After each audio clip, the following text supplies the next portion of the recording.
মঙ্গলবাৰ বিশেষ হনুমান মন্দিৰৰ পৰা আজিৰ ভিডিঅ'টো আৰম্ভ কৰিলোঁ।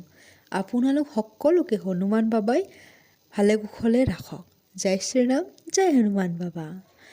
মন্দিৰৰ পৰা ওলাই বা আৰু মই বজাৰ কৰি ঘৰলৈ আহিলোঁ। ঘৰলৈ আহি আমি সকলোৱে খেতি পথাৰলৈ গৈ তাত অকণমান সময় আড্ডা মাৰিলোঁ। তাৰপিছত তাতেই আমি আজি ৰাতিপুৱাৰ আহাৰ খালোঁ। ৰুটি তৰকাৰী আৰু খিচাৰি সকলো মিলি তাত আমাৰ খেতি পথাৰতে আমি খালোঁ। দেউতাই আমাক এইটো এটা বহুত ধুনীয়া পৰিৱেশ দিছে। দেউতাই অতি কষ্ট কৰি এইখিনি খেতি দেউতাই অকলে কৰিছে। অৱসৰ লোৱাৰ পিছত দেউতা বহুত অকলশৰীয়া হৈ গৈছে। তাৰপিছত দেউতাই এনেকৈ সৰু সুৰাকৈ খেতি বাতি কিবা কানি কৰিব ধৰিলে। আজি কিন্তু দেউতা বহুত সুখী।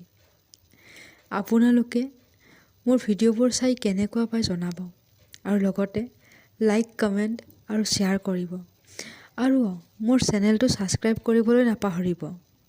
তে আজিলৈ আহিছোঁ আৰু এটা নতুন ভিডিঅ'ত আপোনালোক সকলোকে লগ পাম। বাই।